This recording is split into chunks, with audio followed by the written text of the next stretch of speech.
नीलगिरी के कलेक्टर जो हैं उनके मुताबिक 13 लोगों की इस हादसे में मौत हुई है और सुलूर से वेलिंगटन की तरफ जो है ये हेलीकॉप्टर जा रहा था जिसके दौरान बीच में ये दुर्घटनाग्रस्त हुआ। वायुसेना तमिलनाडु के कन्नूर में हेलीकॉप्टर क्रैश हादसे की जांच के लिए जो है आदेश दिए गए हैं वायुसेना की तरफ से, और रक्षा मंत्री राजनाथ सिंह ने प्रधानमंत्री को भी इस हादसे के बारे में जानकारी दी। सीडीएस जनरल विपिन रावत के परिजनों से राजनाथ सिंह जो है अब से कुछ देर पहले मिले और जनरल विपिन रावत के घर वो गए थे। उसके बाद वो संसद भी गए और ये भी कहा जा रहा है कि वो वहां पर बयान देंगे इस हादसे के बारे में। पूरी जानकारी जो है वो लेने के बाद शायद कल इसके बारे में वो संसद में जानकारी दें। लेकिन अभी जो ताज़ा अपडेट वहां से आ रहा है वो हम आपको बता रहे हैं। जो वहां के कलेक्टर हैं उनके मुताबिक 13 लोगों की इस हादसे में मौत हुई है। कुल 14 लोग इस हेलीकॉप्टर में सवार थे जो कि वेलिंगटन की तरफ जा रहा था और बीच में ये दुर्घटनाग्रस्त हो गया।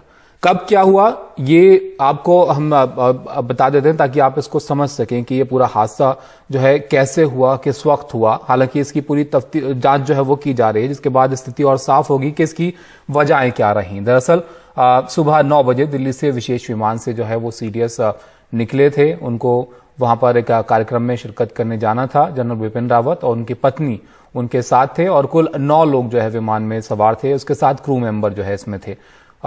और आपको बताएं कि 11:35 पर वायुसेना के सुलूर हवाई अड्डे पर वो पहुंचे और 11:45 पर हेलीकॉप्टर से वेलिंगटन के लिए वो रवाना हुए, जहां पर पहुंचने से पहले ही बीच में ये हादसा हुआ।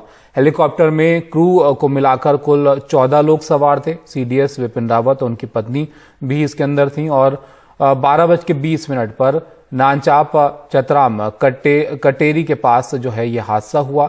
सुलूर से 94 किलोमीटर की दूरी पर ये जगह है जहां पर ये हेलीकॉप्टर जो है दुर्घटनाग्रस्त हुआ और ये हादसे का शिकार हुआ। वेलिंगटन से 14 किलोमीटर पहले ही ये हादसा जो है यहां पर हुआ।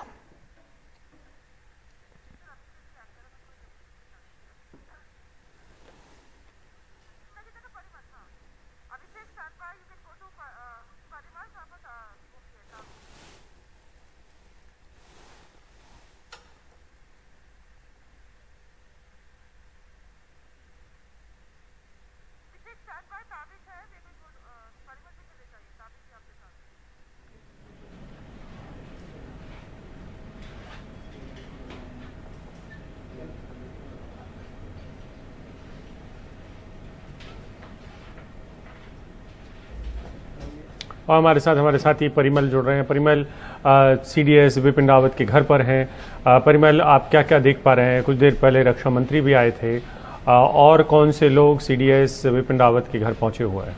मौजूद है अभिषेक, और साथ में तीरथ सिंह रावत और अजय टामटा भी यहाँ पर पहुंचे हैं। लगातार लोगों के पहुंचने का सिलसिला जो है वो जारी है, चाहे वो परिवार के लोग हों, रिश्तेदार हों या फिर इस तरह के अधिकारी हों या पूर्व मुख्यमंत्री हो उत्तराखंड के, वो सब यहाँ पे पहुंच रहे हैं बारी बारी से। और क्योंकि ये अपने आप में परिवार के लिए बहुत मुश्किल घड़ी है, बहुत संकट की घड़ी है, और ऐसे वक्त में लोगों की मिलने का सिलसिला जो लगातार शुरू है। यहाँ पे राजनाथ सिंह भी पहुंचे थे, वो करीब 6-7 मिनट तक यहाँ पर रुके थे विपिन रावत के घर पे, जो कि कामराज मार्ग पे है, सेना भवन के पास दिल्ली में, वहाँ पर। और उसके बाद जो है वो आर्मी चीफ यहाँ पर पहुंचे। आर्मी चीफ के बाद हमने देखा कि तीरथ सिंह रावत यहाँ पर पहुंचे हैं, साथ में अजय टामटा यहाँ पर पहुंचे हैं। उसके अलावा जो परिवार के जानकार और रिश्तेदार होंगे वो लगातार यहाँ पर पहुंच रहे हैं। आप देखिए कि अगर तस्वीर आप देख पा रहे होंगे तो वहाँ पर गहमा गहमी नजर आ रही होगी। कुछ वक्त पहले तक वहाँ पर हम जैसे मीडिया वाले ही थे उनके घर के बाहर में, लेकिन अब उस इलाके को थोड़ा सा पाबंद कर दिया गया है। वहाँ पे गाड़ियों की आवाजाही लगातार बढ़ रही है, तो इस बाबत हम लोगों को रोड के दूसरी तरफ खड़ा होने की हिदायत दी गई है। और आप तस्वीरों में देख पा रहे होंगे कि लगातार जो है